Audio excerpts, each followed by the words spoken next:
नमस्कार, जय हिंद, वंदे मातरम।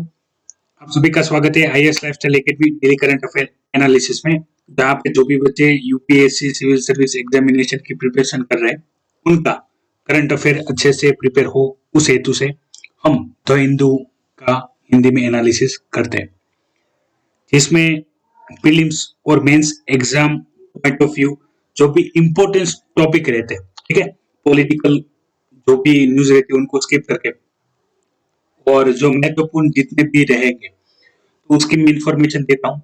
इंफॉर्मेशन को अच्छे से समझने के लिए हम ग्राफ और मैप्स का भी इस्तेमाल करते हैं, ताकि आपको समझने में आसानी हो। और कुछ में आउट ऑफ द कंटेक्स्ट, जैसे कोई भी टॉपिक दिया गया है तो उसके बारे में भी आपको क्या जानना है, उसकी मैं इंफॉर्मेशन आपसे शेयर करता हूँ। तो हिंदू एनालिसिस शुरू करने से पहले, जो भी स्टूडेंट है जो डेली करंट अफेयर एनालिसिस के लेक्चर देखते हैं, वो अपनी अटेंडेंस के लिए प्रेजेंट कमेंट कर सकते हैं, कमेंट बॉक्स के अंदर अपना नाम या सिटी विलेज का भी नाम कमेंट कर सकते हैं, ताकि पता चले कितने बच्चे रेगुलरली करंट अफेयर की प्रिपरेशन कर रहे हैं। आफ्टरनून में daily current affair lecture available होता है, तो कितने बच्चे रेगुलर प्रिपेयर कर रहे हैं, देख रहे हैं, तो वो पता चले।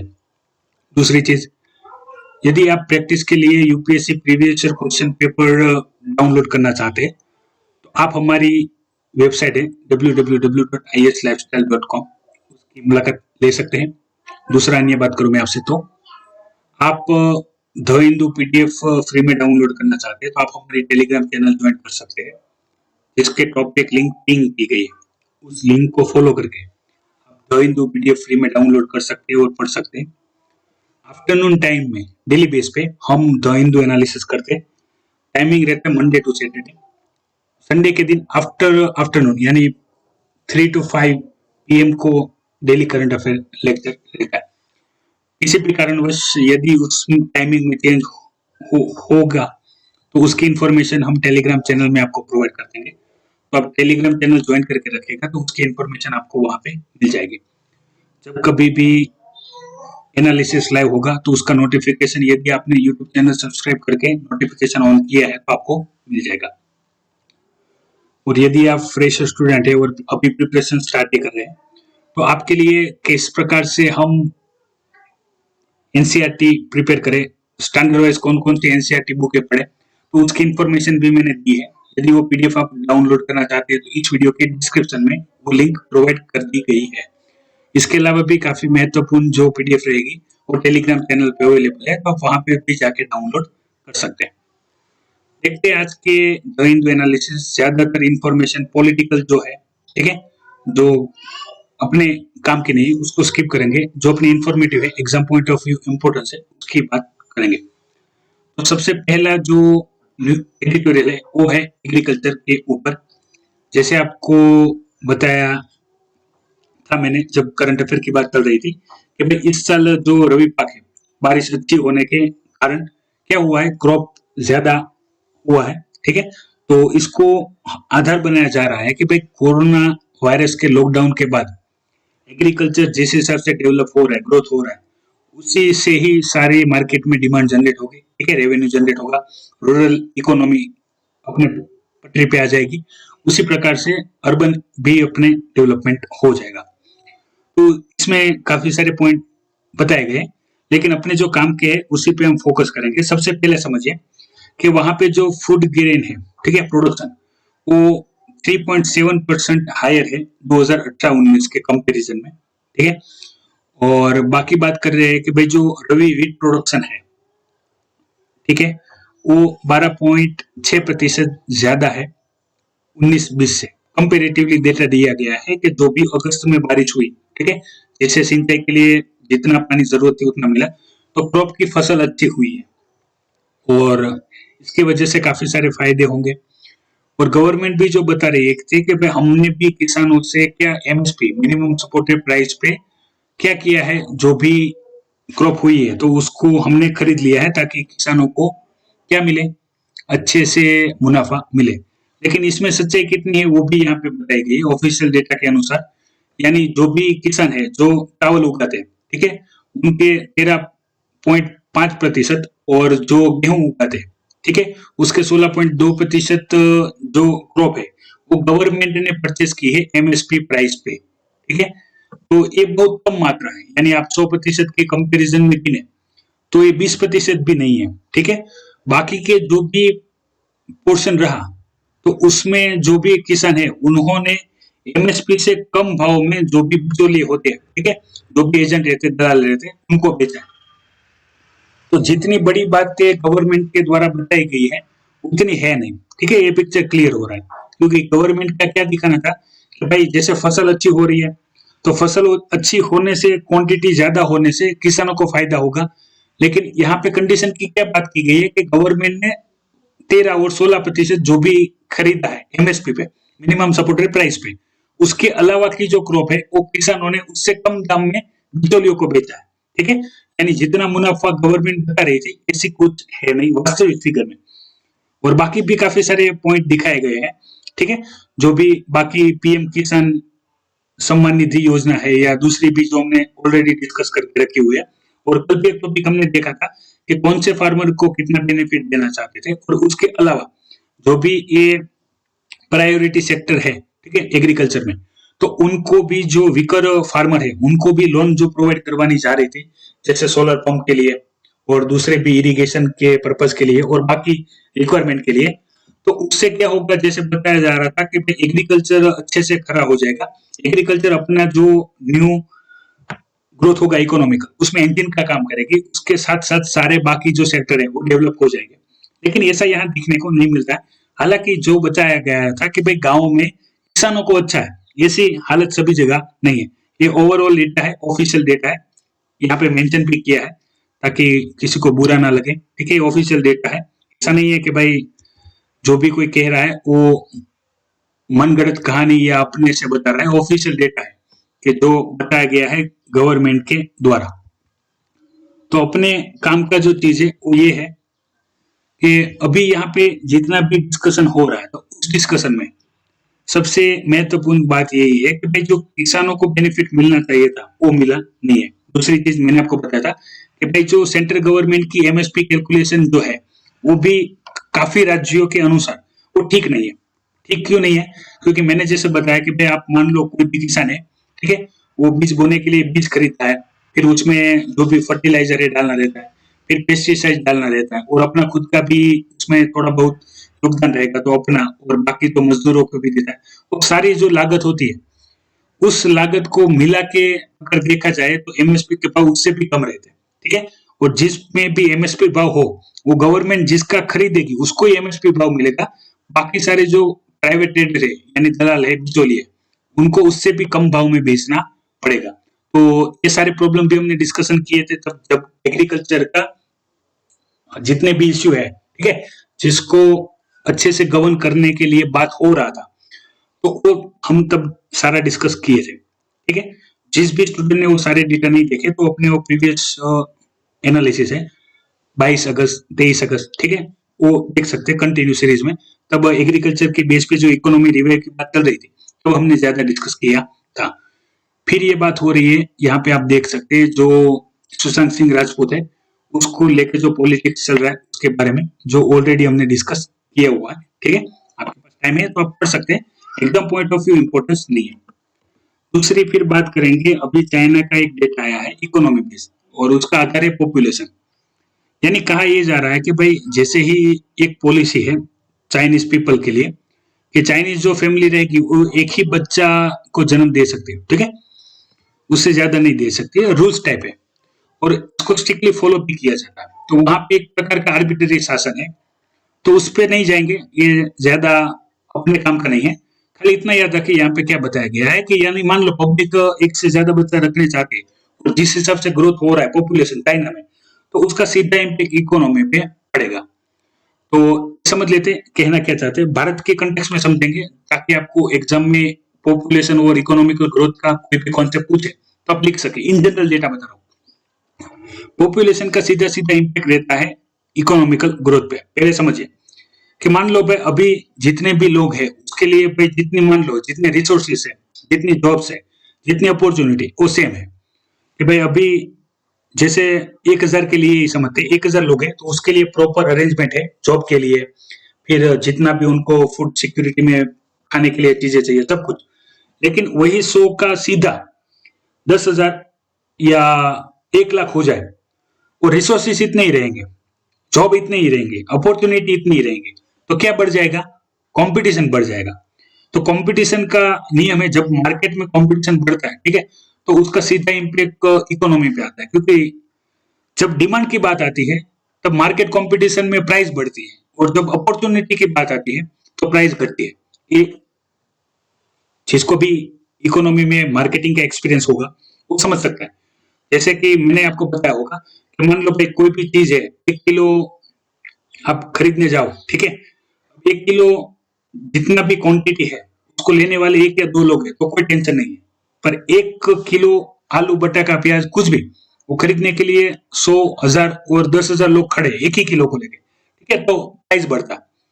लेकिन मान लो अभी जो हो रहा है, जैसे आपने आपने कहीं ने देखा होगा, एक बात आपने सुनी भी होगी कि भाई नॉर्थ रीजन की बात है कि भाई प्यून के लिए भी जो पीएचडी ग्रेजुएट है उन लोगों ने अप्लाई किया है। क्यों? क्योंकि अभी उनके पीएचडी के अनुसार उनको पर्याप्त जो जॉब मिलनी चाहिए उसमें वैकेंसी है नहीं, ठीक है, अभी वो बेरोजगार है। तो कोई क्या सोचेगा कि भाई अभी जो भी मिल रहा है, ठीक है, जैसे भी मिल रहा है, जितने भी प्राइस में मिल रहा है, लेकिन कुछ मिल तो रहा है। डेजिग्नेशन का महत्व चला गया कि भाई अपना बेरोजगारी से तो हम बाहर आए, तो उस हिसाब से वो प्यून के लिए भी अप्लाई करने लगे, जो जिसके लिए वो ओवर क्वालिफाइड। पीएचडी पर्सन देखो तो आप वो किसी स्कूल देखो या कॉलेज देखो तो उसके वो प्रिंसिपल हो सकते हैं, ठीक है, लेकिन कंडीशन कितनी खराब है, वो प्यून के लिए अप्लाई कर रहा है। तो सेम थिंग यहाँ पे दिखाई जा रही है कि भाई जिस प्रकार से पॉपुलेशन ग्रोथ होगा तो उस प्रकार से जो इकोनॉमी यदि ग्रो करती है, लेकिन इतना नहीं ग्रो करती, तो एक समय ऐसा आएगा कि जो इकोनॉमी होगी, ठीक है, वो फिर से क्या हो जाएगी, पॉपुलेशन की वजह से डी ग्रो में चली जाएगी। एक प्रकार का हाइपोथेसिस टाइप है, ठीक है, पूरा इंफॉर्मेशन आप देख लीजिएगा। अपने काम का इतना तो कुछ है नहीं, लेकिन आपको जो मेन कॉन्सेप्ट पता होना चाहिए, पॉपुलेशन की सीधी इम्पैक्ट इकोनॉमिकल ग्रोथ पे कैसी होती है, ठीक है, उस कॉन्सेप्ट पे कोई भी टॉपिक आ जाए, इंडियन या चाइनीज जैसे भी, तो आपको पता होना चाहिए बात क्या हो रही है। सीधा सीधा मैंने जो इम्पैक्ट था वो आपको बता दिया कि भाई पॉपुलेशन सीधा इकोनॉमी पे इफेक्ट डालती है। अभी भी अपनी जो अनएम्प्लॉयमेंट है उसका रीजन भी पॉपुलेशन है, क्योंकि अपने पास रिसोर्सेस लिमिटेड है, ठीक है, अपॉर्चुनिटी लिमिटेड है। अपॉर्चुनिटी बढ़ती है लेकिन इस प्रकार से नहीं जिस प्रकार से अपनी पॉपुलेशन बढ़ रही है, ठीक है, इसलिए गवर्नमेंट चाहती है जो पॉपुलेशन बढ़ने का रेट है वो कम हो। फिर यहाँ पे बात की जा रही है इंटरनेशनल रिलेशनशिप में, इंडिया के पॉइंट ऑफ व्यू देखेंगे। बात हालांकि हो रही है इराक और अमेरिका के बीच में, जहां से अमेरिका ने अपने जो सोल्जर है, ट्रूप्स है, वो इराक से हटा लिए हैं, ठीक है। और इंटरनेशनल ऑर्गेनाइजेशन का टॉपिक इससे पहले भी हमने इन डिटेल डिस्कस किया हुआ है, इन डिटेल में। तो पहले देख लेते हैं बताया क्या जा रहा है। जैसे कॉमन सी बातें जो हर जगह पे होती है वही सारी मैं बातें आपको बता देता हूँ, बाकी जितना भी रहे, ठीक है, जो भी बाकी रहे वो बाद में डिस्कस कर लेंगे टॉपिक के अंदर। तो बताया जा रहा है कि भाई वहां पे जो भी अमेरिकन सोल्जर के ट्रूप थे उनको हटा लिया गया, और अभी इराक का जो भी एरिया होगा, ठीक है, उस एरिया में इराक खुद ही अपना सारा सेटलमेंट देखेंगे।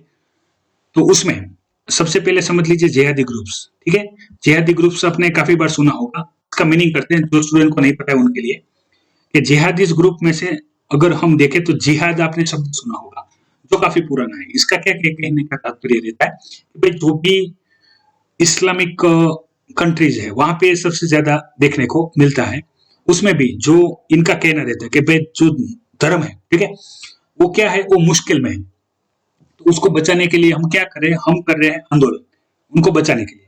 क्या करके?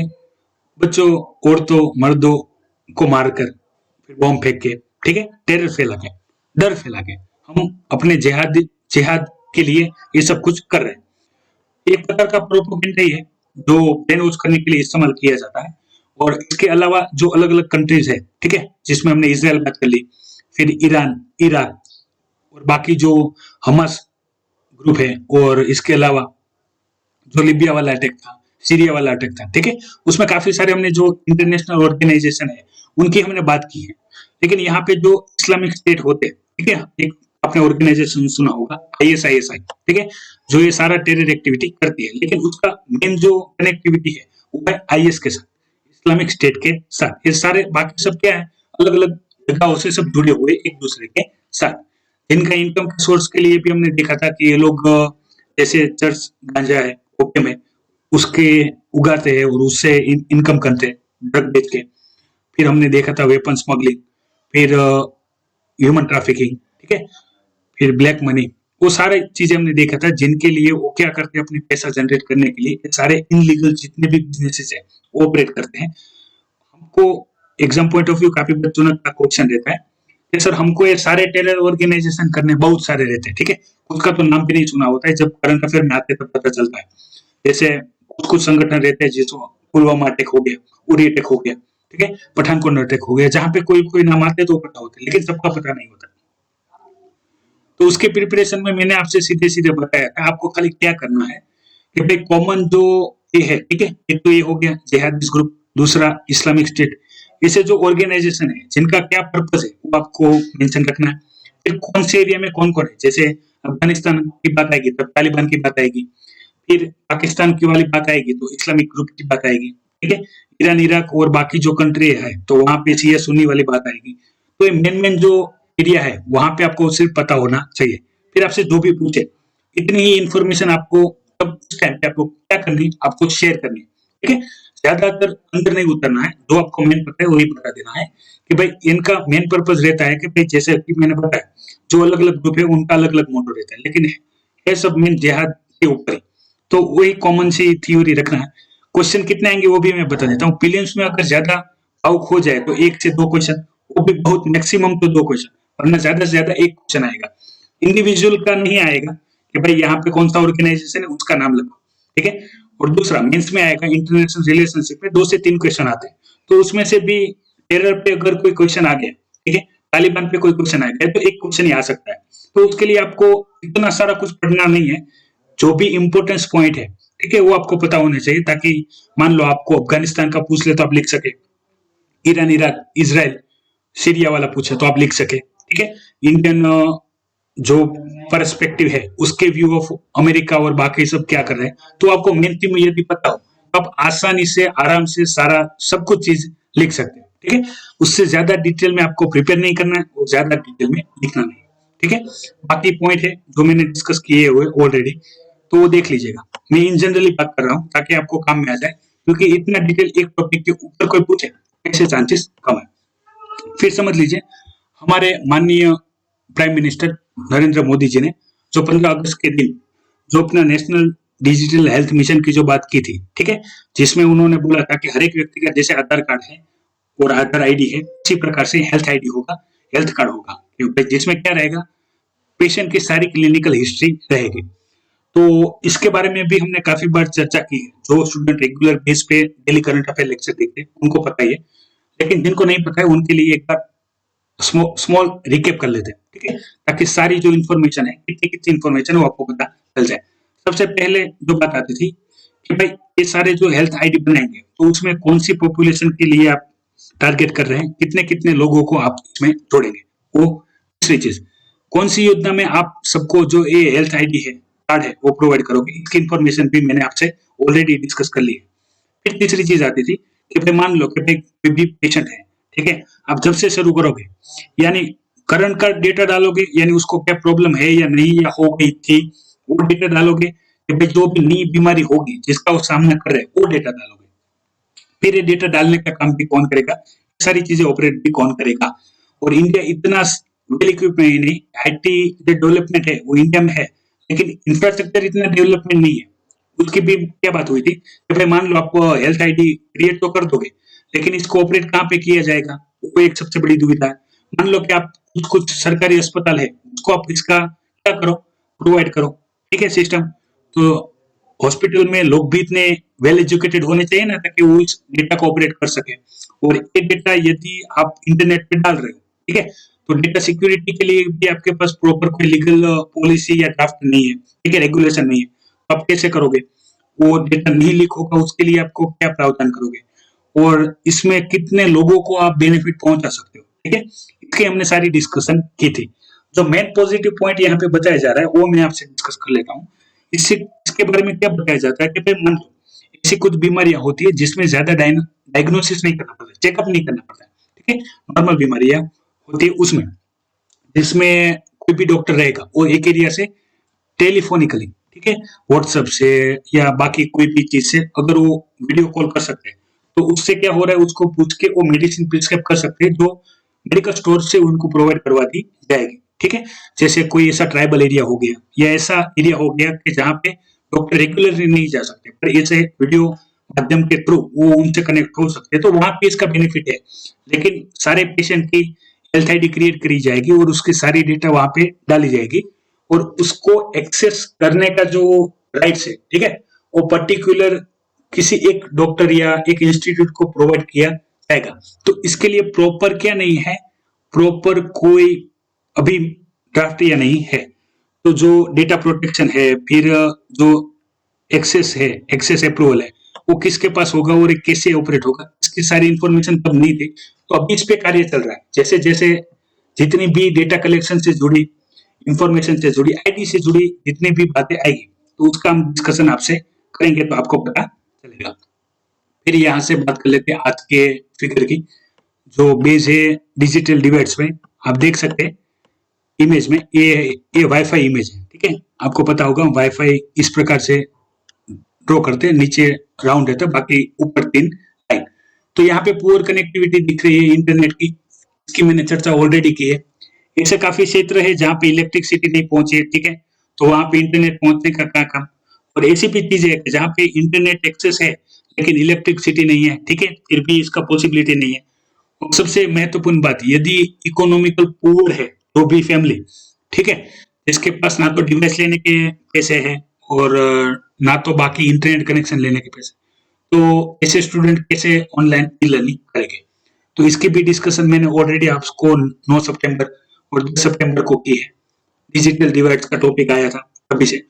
तो यदि आपने नहीं देखा हुआ है, ठीक है, तो आप वो देख सकते हैं, ताकि आपको पता चल जाए कि भाई इसमें क्या बातें हो रही है। मैंने आपको डिटेल में बताया था कि ऑनलाइन ई लर्निंग के लिए सबसे पहले चाहिए डिवाइस, कोई भी device, mobile, laptop, computer, tablet, कुछ भी। दूसरा इंटरनेट कनेक्टिविटी। तीसरा इन दोनों को चलाने के लिए इलेक्ट्रिसिटी। और चौथा और सबसे महत्वपूर्ण, अगर बच्चे की सीखने की इच्छा नहीं है और आपको उसको जोर जबरदस्ती बिठा भी देते, ठीक है, फिर भी बच्चा ऑनलाइन से सीख रहा है कि नहीं सीख रहा है, उसकी क्या गारंटी। क्योंकि बच्चों का ज्यादातर व्यू अभी इस टाइम में इंटरनेट से सीखने का है कि नहीं, वो इतना कैपेबल है कि नहीं, और सबसे बड़ी प्रॉब्लम है। और जैसे आज बात हो रही थी हमारे जो स्कूलिंग है, ठीक है, उसके लिए गाइडलाइंस आएगी ओपन करने के लिए, तो देखेंगे क्या गाइडलाइंस आती है। कल जैसे आपसे इन डिटेल डिस्कशन तो करना ही है, फिर भी आज आए तो पता चल जाएगा आपको, तो आप वो देख सकते हैं। फिर यहाँ पे मैं आपसे आगे बात करूं तो अपने जो पार्लियामेंट है, तो पार्लियामेंट में डेप्यूटी स्पीकर के लिए जो बात हो रही थी, ठीक है, उसकी चर्चा कर लेते हैं। आप देख सकते हैं ये हमारे ओम बिरला है, लोकसभा के स्पीकर है, आपको पता ही होगा सबको। जैसे यहाँ पे काफी टाइम से डिप्यूटी स्पीकर की पोस्ट खाली है, ठीक है, तो ज्यादातर इंफॉर्मेशन है थियोरिटिकल बेस्ड। यदि अपने पॉलिटी के अंदर लोकसभा स्पीकर, राज्यसभा चेयरमैन, ठीक है, ये टॉपिक यदि नहीं किए है, तो आपको मैं बता दूं अपना जो यूपीएससी हिंदी प्लेलिस्ट है, वहां पे पार्लियामेंट का सेशन है, ठीक है, उसमें मैंने सारे पॉइंट कवर किए हुए हैं, आप वो देख लीजिएगा। और अलग से आपको डेप्यूटी स्पीकर के लिए उसको कैसे नियुक्त किया जाता है, आर्टिकल 93 में बताया गया है, ठीक है, उसका रिमूवल, उसके इलेक्शन में कौन कौन पार्टिसिपेट करता है, लोकसभा के कौन कौन से मेंबर पार्टिसिपेट करते हैं, वो आप सारी चीजें देख लीजिएगा। क्योंकि करंट बेस्ड जो भी टॉपिक ज्यादा चर्चा में होता है, वहां से क्वेश्चन आने के चांस है। देखिए, करंट अफेयर का वैसे तो नॉर्मल जो देखिए प्रिपरेशन शेड्यूल तो इस प्रकार से होता है। सबसे पहले आप प्रिपरेशन शुरू करते हो, आपके पास सिलेबस होना चाहिए और कौन कौन सा टॉपिक अच्छे से पढ़ना है, उसके लिए previous year question paper analysis आपको पता होना चाहिए। उसके बाद आपको सबसे पहले एनसीईआरटी पढ़नी है, जो जो भी इंफॉर्मेशन वहां पे दी गई है वो सारी देख लेनी है। और फिर आपको जीएस का टॉपिक बारी बारी से शुरू करना है ताकि कवर हो जाए, तो इंपॉर्टेंस जो टॉपिक है वो ना छूटे। और जो भी करंट में टॉपिक रिपीट होते हैं स्टैटिक बेस, वो आपको पता होने चाहिए। फिर इंटरनेशनल न्यूज काफी चर्चा में है, तो उसका डिस्कशन कर लेते हैं जो अधिक महत्वपूर्ण है। तो सबसे पहली न्यूज है वो है एस्ट्राजेनेका में जो मास प्रोडक्शन हो रहा है, ठीक है, तो उसको लेके जैसे हमने कल आपको डिस्कस किया था कि एस्ट्राजेनेका की जो वैक्सीन है जिसका मास प्रोडक्शन भारत में जो सीरम इंस्टीट्यूट है उनके द्वारा किया जा रहा था, वो रोक दिया गया है। उसका रीजन क्या दिया गया था कि भाई हम सेफ्टी डेटा के लिए जितनी भी इंफॉर्मेशन है वो कलेक्ट कर रहे हैं, ठीक है। इसके लिए हमने क्या किया है, जो मास प्रोडक्शन है वो रोका गया है, क्योंकि उनका कहना क्या था, यदि किसी भी कारणवश मास प्रोडक्शन होने के बाद यदि वो मार्केट में चली जाती है प्रोडक्ट, फिर कुछ साइड इफेक्ट पता चलता है किसी भी पेशेंट में, तो फिर वो मास पब्लिक को कंट्रोल करना मुश्किल हो जाता है यदि मार्केट में वैक्सीन चली गई है तो उससे पहले हम और जो इसके सेफ्टी डेटा है वो देखना चाहते हैं, तो इस पे एनालिसिस हो रहा है, वो हमने कल देखा था। यदि आपने कल का सेशन नहीं देखा हुआ तो आप देख सकते हैं। और बाकी जो चर्चा करेंगे वो है ब्रेक्जिट के ऊपर, ब्रेक्जिट बिल, यानी जो ब्रिटेन है जो यूरोपियन यूनियन से अलग हो गया था, तो उनको बताया गया था कि भाई आपकी पॉलिसी यूरोपियन यूनियन के लिए क्या रहेगी, वो आपको स्पष्ट करनी है, बॉर्डर डिस्प्यूट को लेके, फिर ट्रेड को लेके, ठीक है, माइग्रेंट को लेके। तो इसकी भी हमने काफी टाइम से कंटिन्यू हम डिस्कशन कर रहे हैं, तो हमने ऑलरेडी डिस्कस किया हुआ इन डिटेल, ठीक है, कि भाई जो यूके है तो वो पहले यूरोपियन यूनियन का भाग था, पहले यूरोपियन यूनियन में 28 कंट्री थी, फिर वहां से यूके एग्जिट हो गया, तो अभी वहां पे बची है 27 कंट्री। उसमें भी उसका ट्रेड जैसे पहले सारी उसकी जो बिल्स थे, ठीक है, इंटरनेशनल ट्रेड हो या यूरोपियन यूनियन में ट्रेड हो, जिसका डिसीजन कौन लेता था, जिसका डिसीजन पहले यूरोपियन यूनियन लेता था, लेकिन अभी हालांकि यूके बाहर निकल गया है, ठीक है, यूरोपियन यूनियन से, तो उसको अपनी जो भी पॉलिसी है, ठीक है, वो न्यू बिल के थ्रू यूरोपियन यूनियन के साथ और बाकी कंट्रियों के साथ स्पष्ट करनी होगी, इसके लिए टाइम दिया गया था। उस टाइम में उनको अपनी जो भी पॉलिसी है उसका जवाब देना था। फिर ये जो सबसे अभी बाकी के जो पॉइंट है उसका भी डिस्कशन कर लेते हैं, ठीक है, तो पता चल जाए। तो समझिए बारी बारी से। तो सबसे पहले आता है जो ग्रीस है, वहां पे जो माइग्रेंट थे, ठीक है, रेफ्यूजी बोलते हैं, जो एक एरिया से दूसरे एरिया जा रहे थे ग्रीस से, तो वहां पे आग लगी थी, और आग के कारण जो भी लोग थे, ठीक है, ग्रीक के, वो लिस्बन आइलैंड पे चले गए थे, ठीक है। अभी अभी मैं आपको मैप में नहीं दिखाऊंगा, ये आपको खुद को देखना है, मैं आपको सिर्फ बता दूंगा लिस्बन क्या है। तो जैसे ग्रीस और टर्की की बात हमने ऑलरेडी की है, ठीक है, ये ऐसे मेंबर है जो मेडिटेरियन सी को छूते हैं, और एग्जाम में ऐसे क्वेश्चन आते हैं कि भाई निम्न में से कौन सी कंट्री है वो मेडिटेरियन जो सी है उसको बॉर्डर छूती है या नहीं छूती, तो वो आपको पता होना चाहिए। अभी याद रखिए, जो लेस्बन आइलैंड है, ठीक है, वो जुड़ा है टर्की के साथ। टर्की में आप वर्ल्ड मैप में देखेंगे तो टर्की के जो वेस्टर्न पोर्शन है वहां पे लिस्बन आइलैंड है, ठीक है, वहां पे चले गए। अभी एग्जाम में क्वेश्चन कैसे आते हैं, जो भी कोई न्यूज में जो भी एरिया रहेंगे उस एरिया को टारगेट करके क्वेश्चन आते हैं। जैसे काफी सारे स्टूडेंट बोलते हैं सर वर्ल्ड के सभी आइलैंड करने, ठीक है, क्योंकि यूपीएससी एग्जाम में तो आइलैंड है। अभी मैं आपको बोल रहा हूँ कि भाई आप भारत के पूरे आइलैंड नहीं कर सकते हो, तो वर्ल्ड के कहाँ करोगे, ठीक है। तो आपको याद रखना है करंट में जो भी आइलैंड या जो भी जियोग्राफिकल कोई भी एरिया है जिसका जिक्र आता है, तो उस एरिया कहाँ पे है, उसका नियर बाई सराउंडिंग कौन कौन सी वाटर बॉडी है, कौन कौन सी कंट्री, वो सिर्फ आपको पता हो तो आप इससे भी काफी सारा जो ऐसा करंट बेस्ड टॉपिक रहता है उसको कवर कर सकते हैं। क्योंकि जितने भी एरिया डिस्कशन में होते हैं वो कौन सी कंट्री से बिलोंग करते हैं और कौन सी वाटर बॉडी को टच करते हैं वो भी आपको पता हो तो आपके लिए आसानी हो जाती है। और मैं भी ट्राई करता हूँ, जैसे मैंने आपको माजुली जो द्वीप है, ठीक है, माजुली आइलैंड है, उसका भी बताया था जो ब्रह्मपुत्र रिवर में है, क्योंकि जो टॉपिक आया था जो लार्जेस्ट रोपवे था वो ब्रह्मपुत्र नदी के ऊपर बनाया गया था, तब मैंने बताया था। तो ये एक प्रकार की स्टैटिक है, जो करंट में डिस्कशन हो रहा हो तो उस एरिया को वर्ल्ड मैप के अंदर आपको देख लेना है। फिर यहाँ पे बात की जा रही है कैलिफोर्निया में जो आग लगी उसके बारे में, ये टॉपिक हमने पहले भी डिस्कस किया हुआ है, तो ज्यादा टाइम नहीं देंगे, जो मेन पॉइंट है उसका ही डिस्कशन कर लेते हैं। तो आग लगने के क्या रीजन है, तो इसमें इससे पहले हमने देखे थे कि भाई जंगल में आग लगने के जो कारण है, यानी मान लो कुदरत से जो आग लगे, यानी बिजली गिरने से, ठीक है, पेड़ के दो टकराव से, कोई तेज हवा चली और एक पेड़ गिर गया तो दूसरे पेड़ के साथ वो घिसता है, वो आग लग सकती है। ऐसे अगर रीजन गिने तो जो कुदरती आफत है उसको, और जो ह्यूमन के द्वारा जो आग फैलाई जाती है, तो आग लगने के, जंगल में आग लगने के कारण जो नेचर्स है, ठीक है, नेचर्स का रोल रहता है 20 to 30%, बाकी सारी आग लगने की रीजन है ह्यूमंस। उसमें भी क्या सबसे महत्वपूर्ण है ज्यादातर स्मोकिंग, यानी जो भी बीड़ी सिगरेट पीते हैं, ठीक है, वो फेंक के चले जाते हैं, ठीक से नहीं बुझाते, उससे भी आग लग सकती है। दूसरा जैसे कैंप फायर की हमने बात की थी कि भाई आप मान लो कि भाई जंगल में गए हो, ठीक है, टहलने के लिए, घूमने के लिए, और वहां पे आपने कैंप फायर की और आप उसको ठीक से बुझाना भूल गए, तो वहां पे एक चिंगारी उठेगी और पूरे आग में फैल जाएगी। दूसरा कि भाई मान लो कोई भी एरिया में इनलीगल एक्सरसाइज हो रही है, जैसे पेड़ काटना या दूसरा कुछ भी स्मगलिंग, तो लोग इंडिविजुअली एज अ पर्सन उस एरिया को आग लगा देते हैं। फिर हमने इसमें झूम खेती की भी बात की थी, ठीक है, झूम फार्मिंग की, जिसमें क्या होता है कि भाई जो भी जंगल एरिया होता है उसको साफ करने के लिए जंगल में आग लगा देते हैं, इंडिया की बात कर रहा हूँ स्पेशली, तो वहां पे वो एरिया पूरा क्लीन हो जाता है, ठीक है। तो ये सारी चीजें हमने देखी। और दूसरी चीज, जंगल में आग लगना इतना इजी क्यों होता है, क्योंकि वहां पे सारी जो नीड होती है, जैसे हवा रहती है और जलने के लिए जो भी घास पत्ते, ठीक है, सूखे हुए वो रहते हैं, जिससे आग फैलती ही रहती है। और एक बार आग लग गई तो उसके बाद जो फायर है, ठीक है, वो हवाओं के साथ, जिसको आप फायर स्टॉर्म कह सकते हैं, यानी हवाओं के साथ आग फैलती है, ठीक है, यही मेन मेन रीजन है। तो आपको देख लेना है, कैलिफोर्निया पे बात आए या बाकी किसी भी जंगल को लेके, फायर को लेके कोई भी डिस्कशन हो, तो वो आपको पता होने चाहिए। तो यही सारी इंफॉर्मेशन थी जिसकी डिस्कशन मैं आपके साथ इन डिटेल करना चाहता था, ठीक है। और डिजास्टर मैनेजमेंट में भी आपको फायर सेफ्टी के लिए भी क्या किया जा सकता है वो भी आपको पता होने चाहिए। और ये सारी इंफॉर्मेशन मैंने ऑलरेडी आपसे डिस्कस की हुई है, जो पुराने रेगुलर स्टूडेंट है उनको तो पता ही है, क्योंकि तब हमने 15 से 20 मिनट इस पॉइंट को डिस्कस किया था।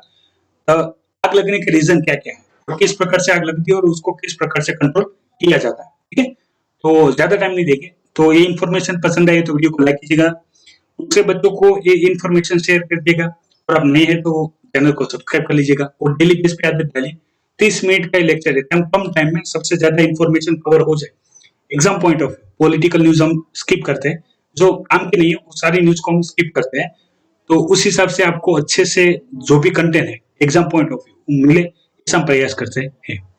तो देखने के लिए धन्यवाद। देखते रहिए IAS lifestyle academy daily current affair analysis. जय हिंद, वंदे मातरम।